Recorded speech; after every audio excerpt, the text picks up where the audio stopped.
Opa, estamos ao vivo. Fala, Venancio, beleza? Fala, Matheus, tudo bem? Boa tarde.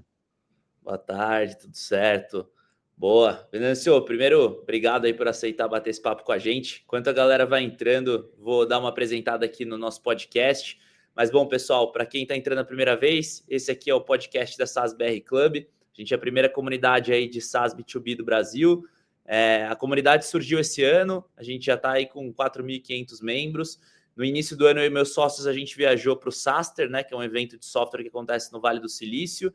E o que a gente viu lá foi muito legal, né? Porque era muito conteúdo focado em SaaS, que a gente sabe que é uma realidade peculiar, né? E quando a gente voltou para o Brasil, a gente falou, cara, não tem nada aqui no Brasil focado somente em SaaS, né? A gente tem vários eventos legais de marketing, de vendas, etc. Mas a gente acaba, público de SaaS, dividindo cadeiras com outros mercados, e a gente sabe que tem muito tema, né, específico de SaaS que vale ser comentado, né, ser discutido, e a gente está com um ecossistema de software muito forte no Brasil hoje, né, tem várias empresas super relevantes aí, e aí a gente acabou criando a nossa comunidade. Então hoje a gente divide aí a comunidade em eventos presenciais, esse podcast aqui que a gente acaba convidando alguns grandes nomes aí, né, tanto founders quanto executivos de empresas de software, e também algumas rodas de founder que a gente acaba promovendo para discutir alguns temas específicos. Então, para a galera aí que não nos acompanha, se inscreva aí no canal, na comunidade, né, que a gente tem muito conteúdo legal. Mas bom, hoje estou aqui com o Venâncio, vou deixar ele se apresentar aí. Venâncio, de novo, obrigado por topar bater esse papo. Conta um pouquinho de você aí, né, para a galera que ainda não te conhece. E acho que hoje o bate-papo vai ser de um tema super legal, né? Falar aí sobre investimento, sobre M&A, né? Que é um tema que é muito recorrente aí na comunidade dos founders. Legal. Bom, primeiro, obrigado, Matheus, aí pelo convite, estar participando aqui desse bate-papo com o SaaS BR Club. Agradecer também aí a turma, né, que organizou aqui o podcast e todos os ouvintes aqui que estão acompanhando a gente aqui nessa live. Cara, minha trajetória, eu costumo brincar que ela é meio inversa, porque eu comecei logo depois da faculdade empreendendo, então eu cofundei aí 3 startups no comecinho da trajetória, o que normalmente você vê é o oposto, né? As pessoas ingressando no mercado corporativo, ganhando um pouco mais de experiência e dinheiro e depois ingressando ali na trilha de empreendedorismo, né? Quando ela já tem um pouco mais de cabelo branco e um pouco mais de dinheiro na conta, né? Então, mas tem um motivo por trás disso. Eu acho que eu, graças a Deus, tive o privilégio ali de estudar em faculdades muito boas, que me prepararam para empreender. Eu me formei em Babson College, que foi nomeada aí a segunda melhor faculdade aí nos Estados Unidos, no ano passado, de empreendedorismo. Então, eu fui picado ali pela mosquitinho do empreendedorismo muito novo, e eu enxerguei, né, o empreendedorismo como uma opção de carreira, pelo fato de o custo da oportunidade ser baixo, ou seja, muitas pessoas não se dão conta disso, mas quando você é jovem, se você abre uma empresa e quebra, né, o teu custo de oportunidade ele é relativamente baixo, comparado quando você é mais velho, que você já tem, né, a capacidade de ganhar um salário muito maior, você tem também outras responsabilidades, como filhos, etc., que podem depender de você, e aí o buraco começa a ficar mais embaixo, né? Então, um pouco do racional, da lógica foi essa, né? De eu me arriscar enquanto eu era jovem, porque ali naquele momento o custo da oportunidade era baixo. Então, a minha trajetória ela é dividida em 3 trilhas: a trilha do empreendedor, do consultor e a do executivo barra empreendedor, que é que eu estou atualmente, tá?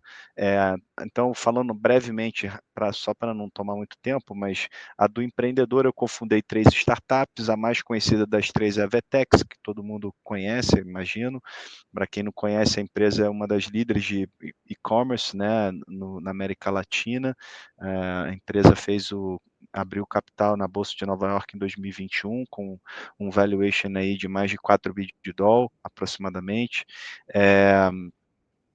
E depois disso, cara, na trilha de consultoria, eu acabei ajudando grandes grupos que queriam inovar e se transformar digitalmente, como as startups estavam fazendo, né? Eles estavam vendo ali as startups ganhando mercado, ganhando muitas vezes de empresas tradicionais, milenares no mercado e chegando, né, como a Nubank chegou, entre outras empresas aí já de nicho, incomodando grandes players mais tradicionais de mercado. Então, isso tudo fez com que grandes grupos quisessem buscar inovação e se transformar digitalmente para ser mais competitivo do que as startups, ou pelo menos conseguir, né, entregar uma experiência tão boa quanto. E aí acabei ajudando grandes grupos como o Grupo Alus, o Grupo Tracbel, do Rodobens, entre outros, tá?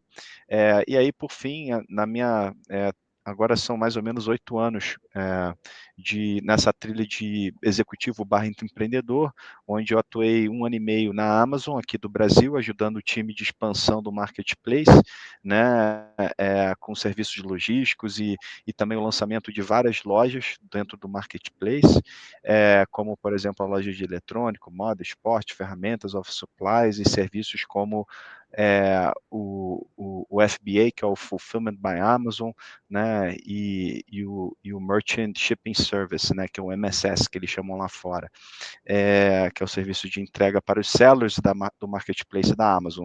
E depois acabei sendo convidado para entrar aqui como sócio na Genial, onde a gente fez aqui uma transformação digital no grupo bem relevante, né, e hoje o grupo é a terceira maior plataforma de investimentos do Brasil, aí, com mais de 280 bi de ativos sobre custódia, mais de 2,5 milhões de contas abertas no varejo e mais de 1.300 funcionários aí trabalhando ao redor do globo.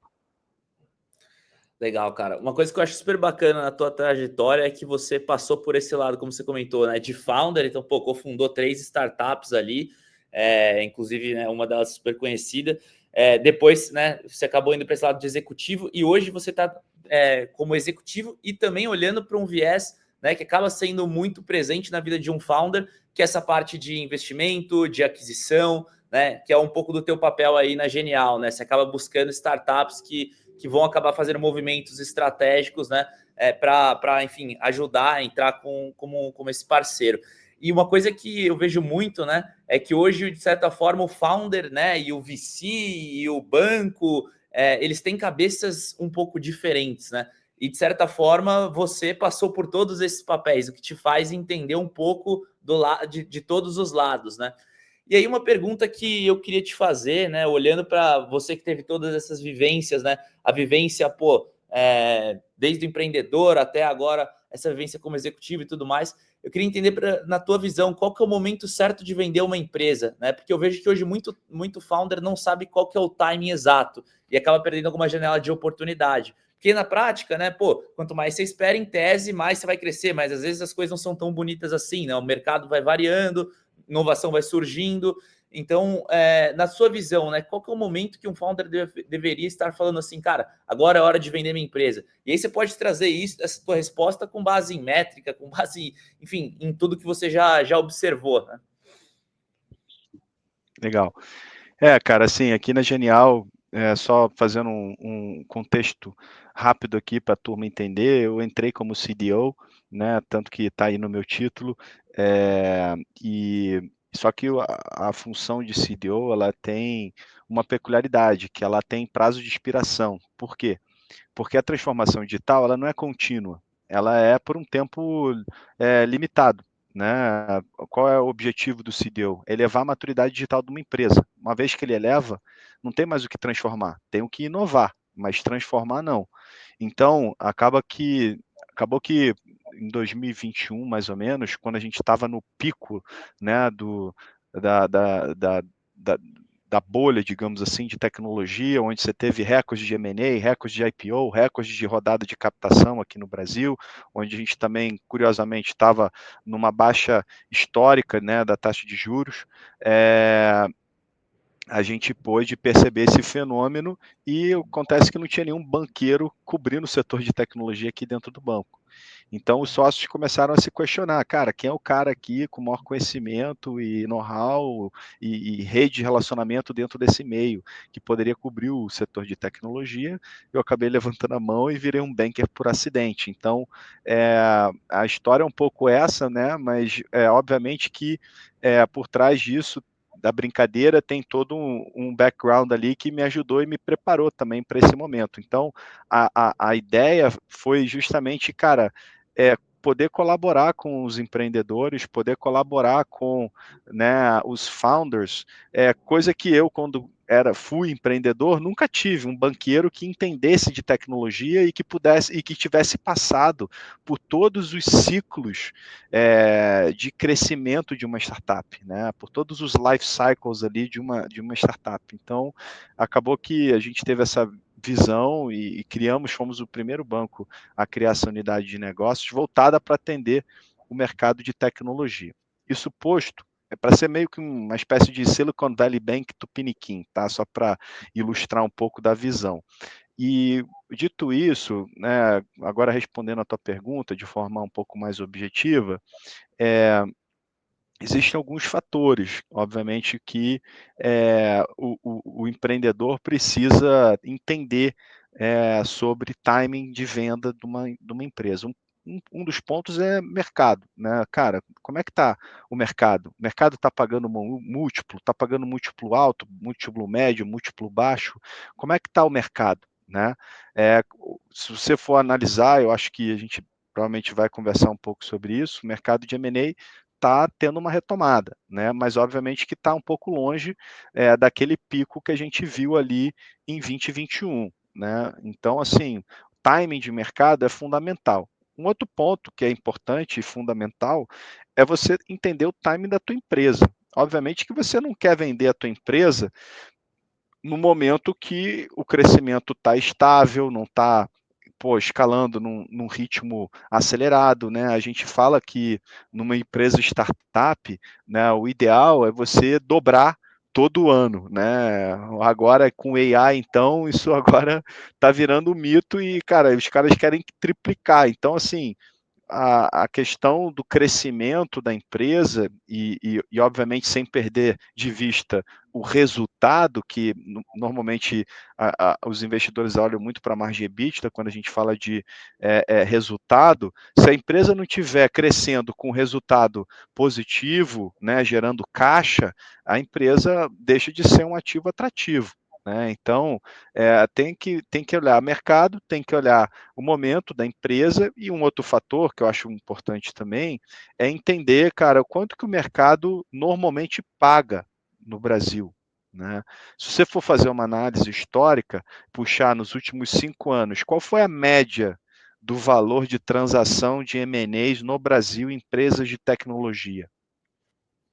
Se você for fazer uma análise, você vai ver e vai apurar que a média deu em torno de 200 milhões de reais. Ou seja, se você tem uma empresa que o valuation, né, for superior a 200 milhões, você começa a ter uma restrição de potenciais compradores, né? Porque não é toda empresa no Brasil que tem poder e bolso para comprar uma empresa com um valuation superior a 200. Tá? Então, acho que esses são os 3 fatores que eu me atentaria. Legal, cara. Acho que um ponto que você comentou, né, sobre valuation é uma coisa que muito founder hoje discute, né? Principalmente quem aproveitou aquela leva ali de 2021, 20, 19, que acabou captando muita grana e acabou gerando uma expectativa de valuation, né, muito grande. Então, pô, obviamente, né, a torneira aberta daquela época por conta da baixa de juros, o pessoal colocou muito dinheiro nas empresas, até em PowerPoints na época, que nem eram empresas, né? Só que, obviamente, esses fundos ali, eles tinham uma expectativa de retorno alta, 30, 40, 50, 100 vezes ali, né, aquilo que eles aportaram.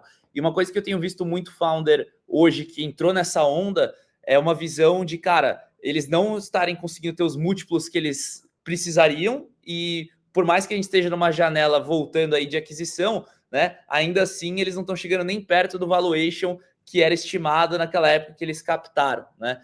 E aí isso levanta uma questão, né? Pô, como é que se calcula de verdade um valuation, né?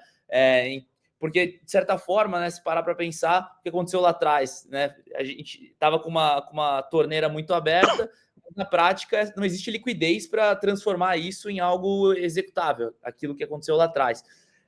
Como é que, na tua visão, se calcula o valuation de verdade de uma empresa hoje, né? pensando isso de maneira racional, né? Pensando principalmente sobre a ótica do comprador. Tá. Cara, tem normalmente assim 3 formas de você fazer o cálculo, né, que são as mais usuais, assim, digamos assim. A primeira é você olhar múltiplo de mercado, né, ou seja, cara, eu tenho uma empresa que é benchmark ou concorrente minha, que eu sei qual foi o valor do último aporte de capital, o valor do M&A dela, consequentemente você consegue fazer ali uma inferência sobre o múltiplo e usar esse múltiplo de faturamento de EBITDA contra o faturamento EBITDA da sua empresa. Então, essa é uma prática bem utilizada hoje em dia no mercado. Uma outra forma é com fluxo de caixa descontado, ou seja, você pega o fluxo de caixa projetado dos próximos 5 anos, né, e traz ele a valor presente, usando uma taxa de desconto para você descobrir ali o valor presente do teu negócio, né? É, e por último, você tem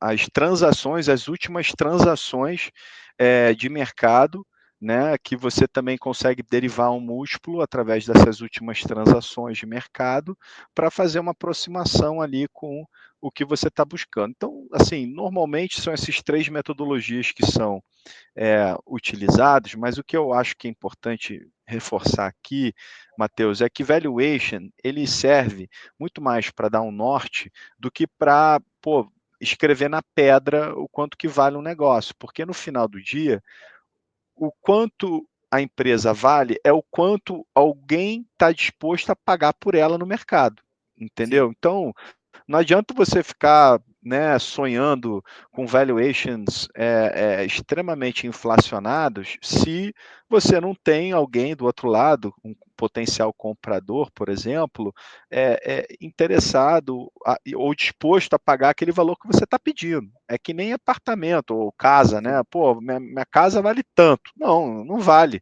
Vale quando o mercado está disposto a pagar. Se você receber uma proposta nesse valor, tua casa vale tanto, beleza. Mas se você não receber, você provavelmente vai ter que ceder e vai ter que vender pelo valor que o mercado está disposto a pagar.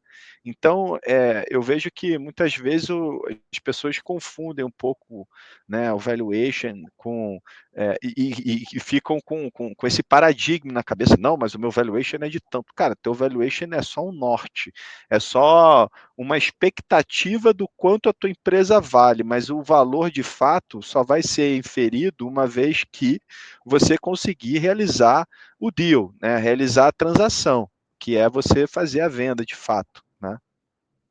Perfeito. Não, acho que isso calha muito com a visão de vários founders, né, que eu conheço, inclusive a gente tem várias conversas nessa linha, porque o founder acaba tendo um ego ali, né, de, pô, não, acho que minha empresa vale isso, ela vale 10, ela vale 20 vezes, né, o que ela fatura, por exemplo, e ninguém está disposto a pagar, na prática ela não vale, né, então existe um pouco desse apego, principalmente a galera que está mais no bootstrap, de colocar um valor lá em cima que talvez não exista e nunca vai conseguir executar, né, então bem legal, inclusive, essas 3 metodologias que você trouxe, né, em relação a Bents, com outros aportes de players do mesmo segmento e assim por diante. Acho que é bem bacana para a galera usar como base. E, cara, olhando hoje, né, para o mercado, você até comentou que, pô, o mercado, de certa forma, está voltando a se reaquecer, tanto na ótica ali de M&As, quanto até mesmo de aportes. O que é curioso é que a gente está num período que a taxa de juros tá alta, né? Então é um pouco diferente de outros momentos que a gente teve lá atrás, onde a galera acaba buscando mais risco quando a gente está com uma taxa de juros mais baixa. Como é que você está enxergando isso? Você acha que esse movimento agora que está acontecendo, né, desses aportes, desses M&As, são mais porque tem alguns players que estão numa situação talvez privilegiada de mercado? A gente vê que são sempre as mesmas empresas que estão comprando empresas aqui no Brasil. Talvez você consiga contar nos dedos aqui, né, quem realmente está comprando com cifras relevantes ali. Então, você acha que realmente está rolando um aquecimento geral ou é um negócio mais seletivo? Qual é a tua visão? Olha, se você for analisar, o mercado ele já deu alguns sinais de retomada, né? Você vê em 2024 rolou mais ou menos os 26 bilhões aí em valor total de transação, o que representa uns 115% a mais do que em 2023, ano contra ano, né? É, e sendo que o número de deals, né, ou de transações que aconteceram em 23 e 24 foi de 145 e 169, respectivamente. Enquanto que em 2025 você já vê um crescimento em relação a esses últimos 2 anos, 23 e 24, e o Brasil continua sendo o principal agente, digamos assim, da América Latina, né, representando aí aproximadamente 68% de todas as transações de M&A na América Latina. Tá? Então, assim, o mercado de M&A ele não está próximo do pico de 2021, onde você tinha mais de 250 transações ano, né? Você hoje está em torno de 150, 180, mas já demonstrou uma melhora expressiva em relação a 2022 e 2023, que foi o inverno ali, né, das startups, vamos falar assim. Então, por esse motivo, vejo que o mercado tem demonstrado uma retomada. Por outro lado, você vê um retrocesso de empresas públicas. Ou seja, você tem visto aí várias empresas públicas fechando capital, né? Por quê? Porque não faz mais sentido ficar na bolsa, sendo que os investidores não estão valorizando o negócio, estão depreciando o negócio. Consequentemente, a ação fica muito barata ao ponto do principal acionista achar que não vale mais a pena ficar, né, captando dinheiro de investidor que paga mal no valor da ação.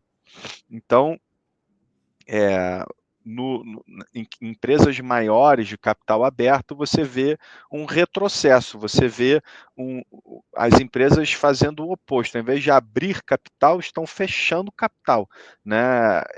Que está indo contra essa maré que a gente está vendo em empresas mais early stage, ali, que estão no estágio de early stage, ou scale-up, ou em growth, né? Empresas mais maduras, como essas que estão em capital aberto, estão fechando o capital, estão indo contra a maré. Então, você vê, de um lado, capital de risco sendo aportado nessas empresas mais nascentes ou mais novas, né? E você vê empresas mais maduras fechando capital, porque o mercado não tem sido muito generoso com essas empresas, principalmente as de tecnologia, que perderam muito valor, né? A média aí, depois que abriram capital, a média é entre 60% a 70% de perda de valor acionário depois de abertura de capital aqui no Brasil. E para mim isso é um sinal de que os investidores no Brasil, de duas uma, ou não entendem ainda de tecnologia, ou simplesmente ainda não estão preparados para esse tipo de empresa, né? Porque lá nos Estados Unidos, por exemplo, tecnologia é o motor ali da economia. Você vê que as maiores empresas da bolsa nos Estados Unidos são empresas de tecnologia, né? Não tem mais nenhuma empresa tradicional ali no top 5 dos Estados Unidos. É tudo empresa digital, que nasceu em menos de 10, 20 anos, entendeu? Talvez um pouquinho mais, mas enfim, o ponto a maioria das empresas maiores e melhores nos Estados Unidos são empresas de tecnologia, o que demonstra a força do setor. Enquanto que aqui no Brasil, os investidores pagam muito pouco, precificam muito mal as empresas de tecnologia. Então, na minha linha de raciocínio, ou eles não estão precificando mal porque não entendem do negócio muito bem, ou simplesmente o mercado brasileiro ainda não é maduro o suficiente como o dos Estados Unidos. E eu tendo a acreditar que sejam talvez até as duas opções, tá? Um pouco das duas, no caso. Então, não sei se eu respondi a tua pergunta, mas essa é um pouco da minha visão aí sobre o mercado atualmente, tá? Perfeito. Inclusive, gostei muito da tua analogia comparativa em relação ao mercado americano e ao mercado brasileiro, quando a gente olha, né, para as empresas públicas ali. Realmente, né, quando a gente olha para o mercado americano, cara, tudo empresa de tecnologia, né? Vai ter uma Nvidia, né, vai ter uma Salesforce, vai ter, né, empresas empresas super grandes ali, bem relevantes na bolsa, enquanto no Brasil, né, a maioria dos IPOs ali que abriram foram IPOs que tiveram uma perda ali de 70%, né, do capital. E também é uma excelente pergunta, né? Pô, será que o investidor brasileiro não está preparado, não conhece, né? É algo bem curioso, porque em tese um negócio de tecnologia ele consegue ser extremamente rentável, né? Ele tem margem, ele tem recorrência, então é um comportamento que é até difícil de entender. Mas, cara, pegando até um gancho, falando um pouquinho mais das empresas early stage, né? Beleza, acho que essa janela de IPO a gente conseguiu explorar bem, para que acaba sendo a realidade de empresas maiores, talvez aí 5 empresas no Brasil, no máximo, devam estar olhando realmente para essa visão de IPO. Falando das empresas ali mais, né, talvez scale-ups ali, cara, quando que você acredita assim que é o momento que um founder deveria pegar dinheiro de fato, né? Porque eu vejo muita empresa que acaba pegando alguns cheques expressivos no início sem nem saber o que está pegando dinheiro, né? Eu vejo que tem dois perfis de founder: aquele que capta para testar, para lançar nova linha de produtos, para testar novos canais, e tem aqueles founders que acabam captando pensando em combustível. Então, por exemplo, ele já faz bem uma estratégia, um produto, ele capta para acelerar aquilo, acelerar aquele canal, acelerar a evolução daquele produto. Normalmente, o que eu tenho visto é que a galera que capta quando precisa de combustível tem sido mais bem sucedido do que o pessoal que capta para testar, né? O pessoal capta para testar, ele tende a pegar muito capital e acabar patinando e gastando meio que sem diligência. Isso acaba sendo algo prejudicial, pelo menos historicamente, no que eu tenho visto, né? Quem foi bem sucedido foi nessa linha de combustível. Na tua visão, né? Qual que deveria ser talvez os indicadores que te falem assim, cara, acho que agora está no momento de você captar? Pô, você já tem um market fit validado, você já tem um canal validado. Para você, em que momento realmente vale a pena captar dinheiro? E o que faz você precisar captar dinheiro, né? Porque às vezes é melhor você ir no caminho do bootstrap, né? Dependendo do teu nicho, dependendo do teu produto e assim por diante. Essa pergunta a pergunta de $1 milhão, né? Porque assim, não tem uma resposta certa ou errada, e não existe também uma bala de prata que você fala, cara, é isso, tá? Então, assim, algumas respostas aqui, um pouco do meu pensamento a respeito disso, que inclusive é até um pouco contraditório, né, do que a maioria acha, porque assim, no meu entendimento, o melhor momento para se captar é quando você não precisa de captar. Tá? Vou falar de novo porque às vezes dá buga a cabeça da pessoa, mas assim, o melhor momento de captar é quando você não precisa captar. O que isso quer dizer na prática, né?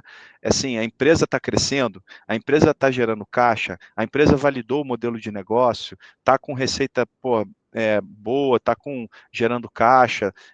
Esse é o melhor momento de você captar, que o teu negócio não precisa de dinheiro, porque é um sinal de que o dinheiro que for entrar, vai entrar única e exclusivamente para acelerar aquilo que já está dando certo. Enquanto que muitas pessoas que captam, como você falou, capta para validar uma tese, ou capta para validar uma ideia, dependendo do estágio da empresa, né?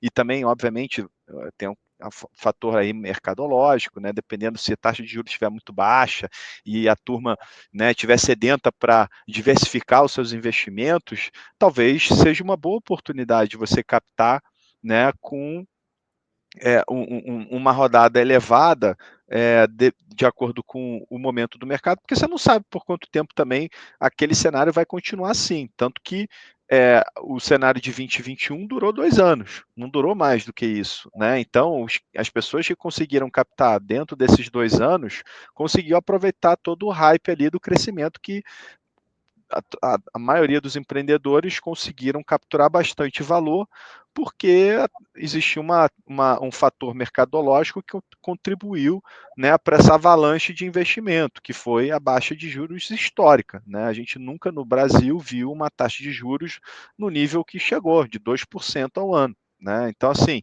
isso fez com que aquele cara que botava o dinheiro na renda fixa, botava o dinheiro, deixava lá na poupança, pô, peraí, não está mais valendo a pena deixar na renda fixa, não está mais valendo a pena deixar na poupança, eu preciso diversificar. Então, isso que fez, né, com que todo mundo conseguisse captar, né, por valuations inflacionados e valuations bem além da imaginação, digamos assim, né, e da realidade. Então, cara, assim, de novo, eu acho que hoje o mercado já se ajustou, as pessoas estão mais realistas, aquele modelo de crescimento a qualquer custo e com valuations super inflacionados não existe mais, os investidores, né, voltaram a uma realidade, começaram a ser muito mais seletivos e entender que, cara, a empresa não basta só demonstrar crescimento de primeira linha, precisa mostrar um crescimento de primeira linha com geração de resultado, gerando caixa, né? Para que seja um business sustentável. Senão, o cara cresce, cresce, cresce, cresce, cresce e quebra, entendeu? Só vai aumentar o problema, vira uma bola de neve, né? Então, assim, eu acho que o momento bom para captar, voltando à tua pergunta original, é quando você não precisa captar, ou seja, o teu negócio está rentável, ele já foi validado, tem uma boa base de clientes, entendeu? Esse é o melhor momento de captar. Legal, cara. Obviamente, essa pergunta que eu te fiz é realmente a pergunta de US$ 1 milhão, mas, né?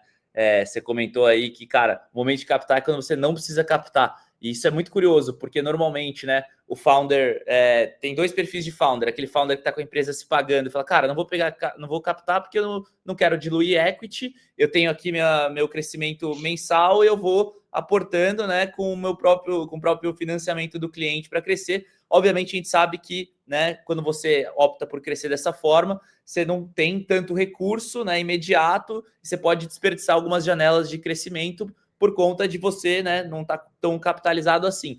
Mas, ao mesmo tempo, né, a gente também vê outros tipos de founder que acabam... A vida dele é pegar uma rodada e já começar a trabalhar em pensar a próxima rodada, porque ele sabe que se ele não pegar a próxima rodada, ele tem 1 ano de vida, 2 anos de vida, 6 meses de vida, né?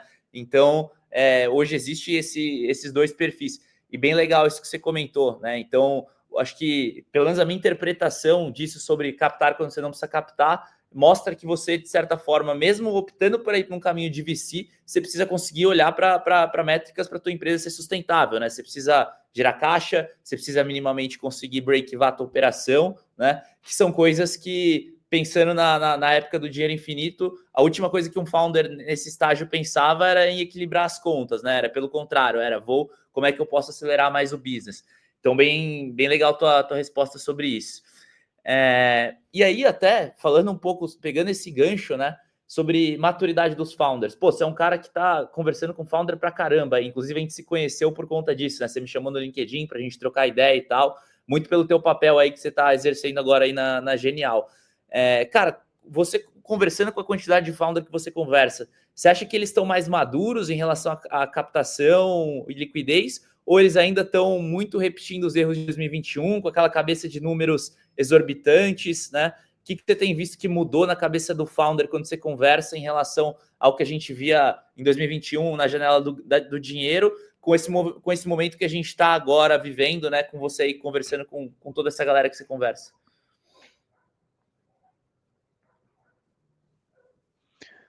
Vejo, cara, assim, tem uma questão mercadológica que, obviamente, fez com que os founders voltassem para a realidade, né?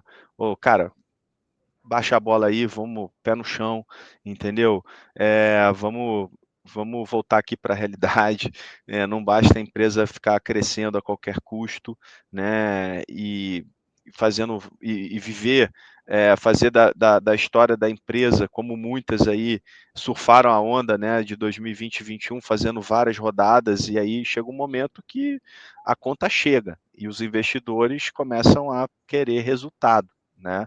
É, Várias empresas aí, cara, tiveram que se reinventar ao longo do processo. A Loft, por exemplo, é uma delas que captou várias rodadas, né? E aí quando você vai analisar o negócio de perto, ela teve que se reinventar. Ela fez várias aquisições porque o modelo de negócio delas não se demonstrou ser um modelo muito rentável, aquele inicial, o modelo original, que era de flipar apartamento, né? Ou seja, você vai comprar um apartamento aqui num leilão barato para reformar e vender mais caro. Cara, beleza, esse modelo não se demonstrou ser um modelo muito sustentável, né, ao longo dos anos. Então, eles tiveram que se reinventar. E foram através das aquisições que eles começaram, então, a remodelar e pivotar o modelo para ter uma empresa de crédito, de home equity, né, de financiamento. Né? Então, assim, hoje, boa parte aí da receita, se eu não me engano, da Loft vem de financiamento e crédito de imóveis, né? O que demonstra que um bom time também é fundamental nesse negócio, né? Se você tiver uma boa ideia, mas um péssimo time, não adianta. O cara não vai conseguir, muitas vezes, fazer o necessário, né? O executar a melhor estratégia. Enquanto que se você tem um time muito bom, com um produto mais ou menos, aquele time vai conseguir do outro lado, né? Ele vai conseguir voltar um modelo para eventualmente chegar no famoso PFM, que é o Product Market Fit, que a gente tanto fala, né? Mas eu acho que o mercado como um todo apareceu ao longo dos anos, você vê, né? Você até 5 anos, você não tinha nenhum corporate venture capital, hoje são mais de 40, né? Até atrás você não tinha muitas aceleradoras, hoje tem um monte, várias aceleradoras, incubadoras, né? Capital, há 20 anos atrás você contava a mão aqui no Brasil, hoje são mais de 300. Então, isso tudo para dizer que o ecossistema amadureceu muito ao longo desses anos, o que tá profissionais, os idores, amadurecer em conjunto. Você vê, empreendedorismo como opção não era realidade até pouco tempo atrás. As pessoas que empreendiam antigamente no Brasil empreendiam por necessidade, principalmente, né? Ou por serem privilegiadas, que eram de famílias bem-sucedidas, que permitia que o cara pudesse escolher investir, abrir um novo negócio, fazer um investimento, um novo negócio.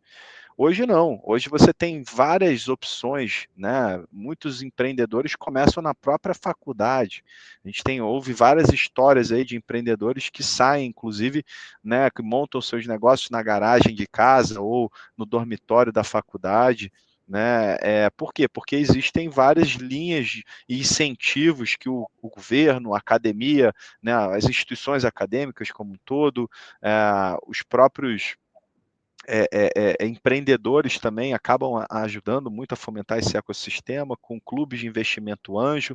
Então, você tem toda uma cadeia por trás que permite o empreendedor hoje a ter muitas opções, que é muito diferente de quando eu comecei, né, a minha trajetória há 21 anos atrás, onde você falar de venture capital, cara, era era terra de Marlboro, você contava em uma mão o número de VCs que tinham aqui no Brasil.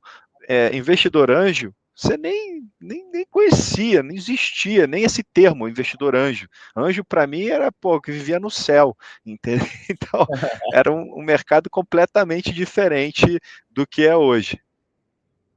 Legal. Pô, esse exemplo que você deu da Loft é um puto exemplo, né, de negócio que captou forte e por conta de ter um time bom conseguiu pivotar ali o negócio, né, e conseguir crescer. É uma realidade bem diferente de grande parte das empresas que captaram ali e não conseguiram fazer isso, né? Mudar totalmente o modelo de negócio, assim por diante.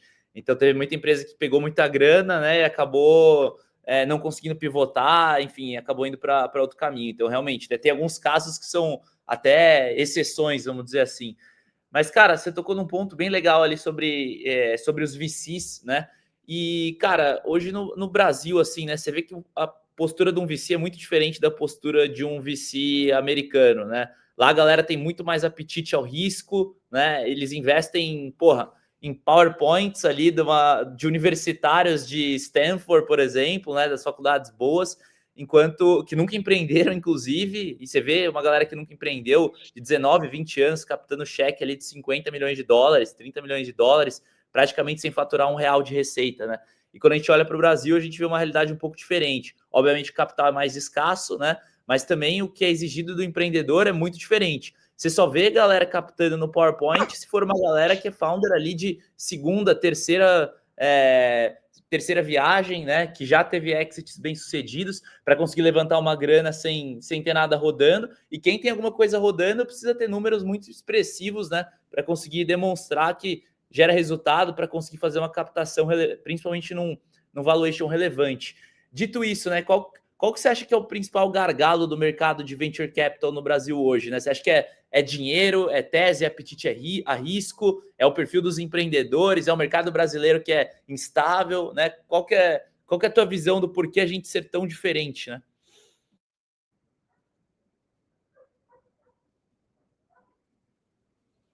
Cara, assim, obviamente que, de novo, não tem, né, uma resposta certa ou errada aqui, mas na minha visão, hoje um dos principais desafios do mercado brasileiro é na saída, porque você tem dinheiro, né, a prova disso que os investimentos têm aumentado ano contra ano, com exceção em alguns momentos ali de ciclos, mas assim, se você analisar nos últimos anos, o volume e número de deals e investimento tem aumentado consideravelmente.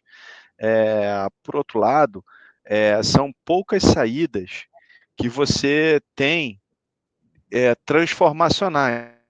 O que eu chamo de transformacional? Uma vida como, por exemplo, a Pismo, que foi vendida por um bid doll para a Visa. Isso é uma saída transformacional, cara. $1 bilhão são 5,3 bi de real, cara. Isso muda a vida de qualquer um, né? E permite com que o founder vire uma referência naquele mercado e, obviamente, contribua e retribua o ecossistema, né? Investindo em outras empresas ou contribuindo com o ecossistema, empregando mais gente, enfim. Então, o que eu vejo hoje, que falta hoje no mercado, é as grandes saídas. Você vê, o nosso ticket médio de saída é R$ 200 milhões. 200 milhões dividido por $1 a 5,30 não é muito dinheiro, cara. A gente está falando aí de um pouco menos de $40 milhões. $40 milhões é uma série B lá fora, entendeu? É considerado uma série B. Então, a gente ainda está num nível de maturidade um pouco aquém do que os Estados Unidos está, né? Eu acho que isso é seguro de afirmar. Então, o que eu vejo que a gente precisa melhorar em termos de maturidade aqui de mercado é de proporcionar mais saídas para que o ciclo para que feche o ciclo e esse ciclo se torne cada vez mais pungente, entendeu? Uhum. Muito legal. E você hoje, né, com a tua visão ali de quem já foi founder, né, já passou por esse lado, mas que hoje está num lado mais de executivo, né, tá olhando muito para esse lado, né, de banking. Qual dica que você daria para um founder hoje, né, que está querendo vender a sua empresa? O que você falaria pegando toda essa tua experiência, né? Obviamente não tem certo ou errado na resposta, né? Mas o que você acha que são pontos que esse founder deveria se questionar, né?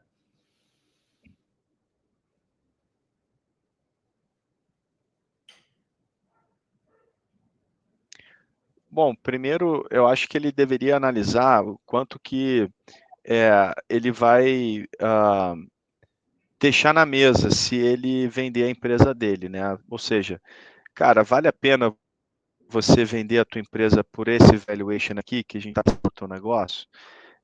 Se para ele esse valor for um valor transformacional, cara, vale a pena. Agora, se o dinheiro não for mudar muito a vida do founder, talvez não vale a pena segurar mais um pouco, entendeu? Deixar engordar mais o boi.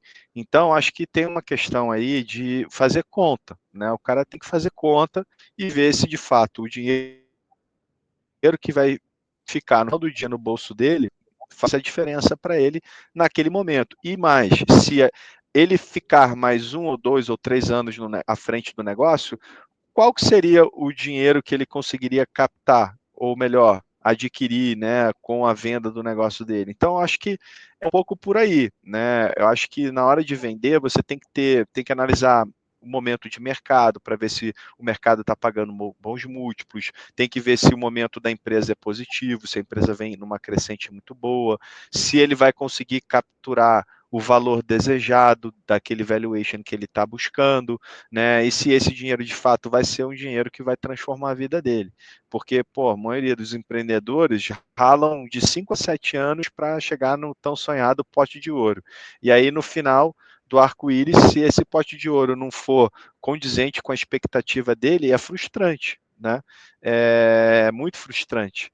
Então, eu acho que ele tem que avaliar todos esses fatores, mercadológico, empresa e a questão do bolso, para ver se esse valor que vai entrar no bolso dele eventualmente vai fazer a diferença na vida dele.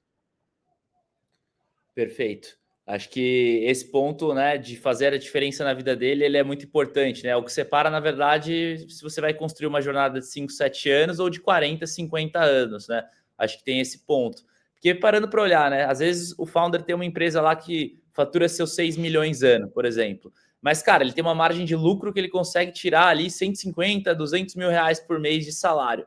Pô, pensando no valuation da empresa dele, não vai ser uma empresa que vai ser vendida por mais de 30 milhões. Vai ser 25, 30 milhões, né? Pegando um cenário de um múltiplo ok aí, né? Que o mercado paga. Pô, às vezes vale mais a pena o cara ficar ganhando 200 mil reais por mês, né? Com uma operação rodando e conseguir, né? De repente, ir diminuindo a necessidade dele de estar no dia a dia, do que ele fazer esse exit, né? E dividir com sócios e cara, acabar, né? Tendo essa receita aí que não vai ser o que vai mudar a vida dele de fato, né? Então, acho que realmente muito legal esse ponto de equilibrar o que o founder quer para a vida dele, né? Com todas as outras janelas mercadológicas, que acho que isso aí, no final do dia, acaba sendo extremamente necessário, porque você vai conseguir vender se você tiver numa janela, né, de um mercado que, porra, é oportunístico, né? Se tiverem realmente players dispostos a comprar e assim por diante. Cara, eu queria te fazer uma última pergunta. Que, assim, né, hoje a gente vê algumas empresas captando dinheiro, né, mesmo com o negócio ainda não estando perfeito, não estando totalmente, né, com o produto mais validado possível, com os melhores canais, mas mesmo assim, né, alguns investidores entram. Na tua visão, né, o que faz um investidor olhar para um business e falar, cara, eu quero entrar nesse business? Por que eu estou te fazendo essa pergunta? Porque muito founder aqui está no momento de estruturação de captar dinheiro, seja uma primeira rodada, uma segunda rodada, né? E não necessariamente ele está com o produto mais redondo do mundo, uma operação gerando caixa. Então, sei lá, se a gente fosse separar 3 principais pontos que o investidor olharia para uma empresa, né? E que talvez o founder tivesse que vender melhor o peixe para que esses 3 pontos se tornem atraentes para o investidor, o que você diria? Pô, é produto, é mostrar que o mercado está em ascensão, né? O que você acha que o fundador, que no final é um vendedor de sonho, né, para esses fundos, ele deveria, né, priorizar, mesmo não estando com uma operação perfeita?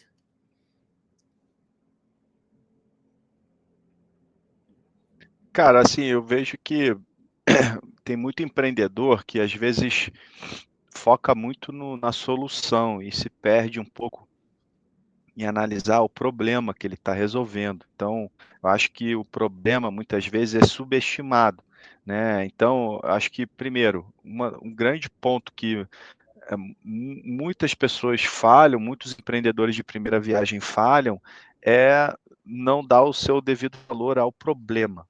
Cara, qual o problema que você está resolvendo? Né? É um problema latente? É uma dor latente? Porque tem a famosa dor que você, né, resolve com uma aspirina, porque ela é latente, aí você tem que tomar um remédio para passar aquela dor de cabeça, e tem aquela dor de cabeça que, vou tomar aqui uma vitamina e, pô, seja que Deus quiser, mas também se não passar, tá tudo bem, não é aquela enxaqueca que você não consegue nem raciocinar direito, né? Então, assim, eu acho que um ponto fundamental que eu acho que a maioria dos empreendedores passam batido é a questão de avaliar o problema. Segundo é o time. Tem muito empreendedor de primeira viagem que, cara, não consegue formar um time muito complementar, né? Normalmente ele se junta com pessoas que são parecidas com ele, e aí acaba meio que todo mundo pensando igual, sem gerar um ambiente colaborativo, com boas ideias e pensamentos divergentes, que é o que gera a inovação. São pensamentos divergentes, culturas diferentes, né? Porque se eu tenho uma visão muito parecida com a tua, é muito provável que a gente vai pelo mesmo caminho. Agora, se você tem uma visão diferente da minha, as nossas visões em conjunto acabam se transformando numa visão diferente. Então, um time complementar com backgrounds divergentes, entendeu? É o que eu vejo que muitas vezes falta um pouco para a turma. Né? E acho que, em terceiro lugar, é uma proposta de valor diferenciada, né? Porque muitas vezes você pergunta para o founder, cara, mas qual que é o teu diferencial? Aí o cara se perde, patina, não consegue responder, entendeu? Muitas vezes o diferencial dele é ser igual o fulano ou beltrano, ou é ser copiar o modelo de uma empresa lá fora que está dando certo, então não tem um diferencial muito claro, ele não sabe como é que ele está fazendo para gerar valor para o cliente dele, ele simplesmente está copiando e colando ali um modelo de negócio que ele viu dar certo em outro mercado, né? E não necessariamente aquele mesmo modelo de negócio que deu certo nos Estados Unidos vai dar no mercado brasileiro. A gente já teve aí vários cases, inclusive, de empresas que deram muito certo nos Estados Unidos, mas quando chegou no Brasil não deu certo. A própria Pizza Hut, por exemplo, na primeira empreitada dela aqui no Brasil não deu certo. Ela teve que voltar, poxa, sei lá quantos anos para ajustar o modelo e dar certo aqui no Brasil.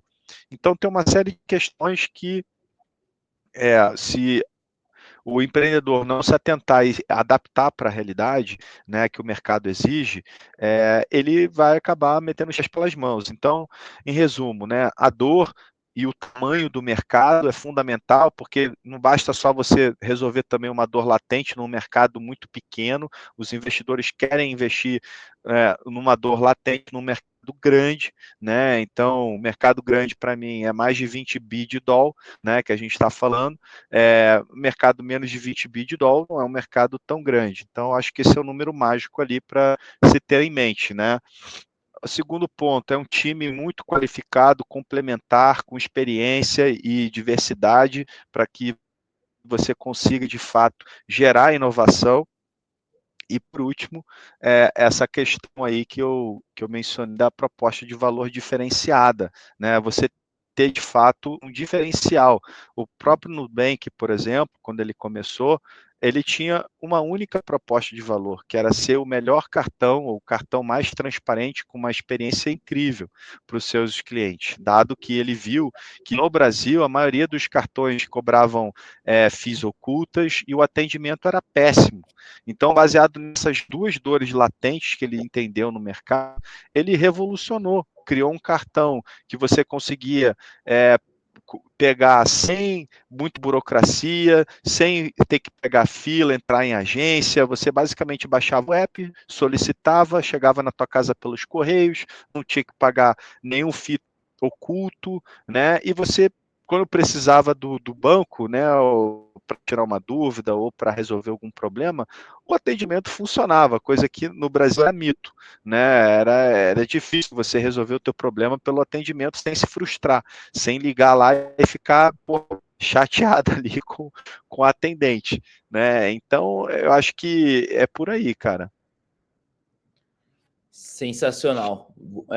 Bem legal essa analogia do Nubank e gosto bastante disso que você comentou sobre o founder não ser tão apegado ao produto, ser mais apegado ao problema, né? Eu vejo que muitas vezes, quando o founder é apegado ao produto, ele fica viciado naquela solução, ele só pensa em novas funcionalidades, às vezes o mercado está mudando e alguém acha uma forma melhor de resolver aquele problema que não é ele, né? Então, quando você é obcecado pelo problema e não pelo produto, você tem a capacidade de, se for preciso, destruir o seu próprio produto para conseguir, né, no final do dia, resolver o problema de uma forma completamente diferente, já que no final a sua tese está em cima da resolução do problema, seja ela da maneira que for, né, não seja ela a partir de um software específico, e isso acontece muito, né, os famosos founders produteiros aí.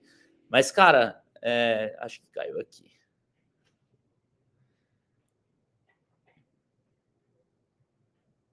Opa.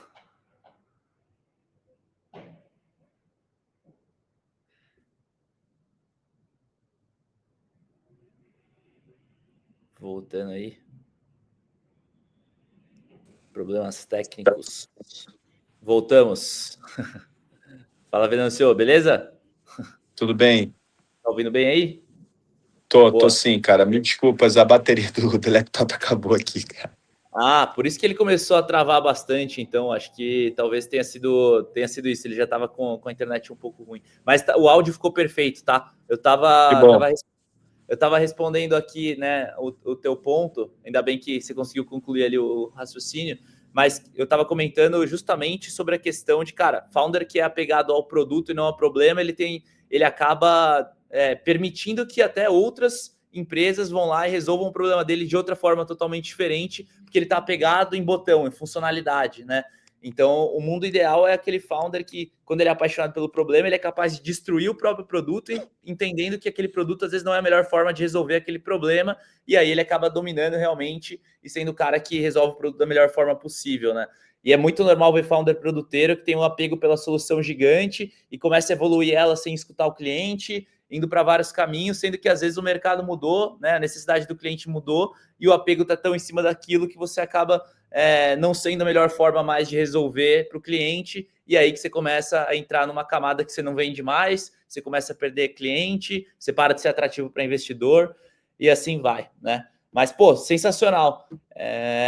Ô, Venâncio, eu queria te agradecer demais aí pelo bate-papo, pô, foi sensacional, gerou vários insights aí super bacanas, tenho certeza que todo mundo que está assistindo ao vivo e que vai assistir depois vai ver muito valor. Queria te agradecer, não sei se você tem alguma mensagem final aí para a galera, mas estamos chegando ao fim aí do tempo, só te agradecer mesmo. Eu que agradeço, Matheus, mais uma vez aí pela oportunidade de estar contribuindo um pouco aqui com a comunidade de SaaS BR, né? E, cara, dizer aí para os empreendedores que, né, apesar do mercado não ter sido fácil nesses últimos anos, eu tô otimista, né? Apesar do ano que vem ser um ano de eleição e tudo, mas eu tô otimista. Quem imaginaria que com todos os problemas e desafios que a gente vem enfrentando, a Bolsa chegaria, né, num marco histórico aí, com mais de 155 mil pontos. Então, cara, acho que, a despeito de tudo que está acontecendo, o mercado tem reagido positivamente. Então, eu acho que com a taxa de juros agora baixando, que eu acho que é uma tendência, não só, né, lá nos Estados Unidos, que já começou a baixar, mas aqui no Brasil baixando, eu vejo com um ano de 2026, apesar de ser um ano eleitoral, um ano diferente. Pode ser o início aí de uma nova janela.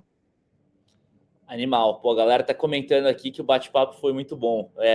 Pro pessoal que tá perguntando aí se vai ficar salvo, a gente vai postar no nosso canal no YouTube, tá? O time vai deixar aí também os comentários aí para vocês se inscreverem. E, cara, é isso, Venâncio. Pô, sensacional. Legal também, tô com uma visão muito parecida aí do mercado. Tô aqui na visão de founder, né? Então, tô aí onde você estava há alguns anos atrás. Também tô super, super empolgado e acho que tudo isso que você trouxe aí é muita lição valiosa para que a gente tome decisões melhores aí, né? E assim por diante. Acho que esse é a grande intenção da comunidade. Mas é isso, cara. Brigadão aí. A gente vai postar esse conteúdo depois aí para a galera que não conseguiu acompanhar ao vivo. E vamos falando aí. Fechou. Obrigado, pessoal. Forte Brigadão. abraço e boa semana a todos. Até Tchau, mais. tchau.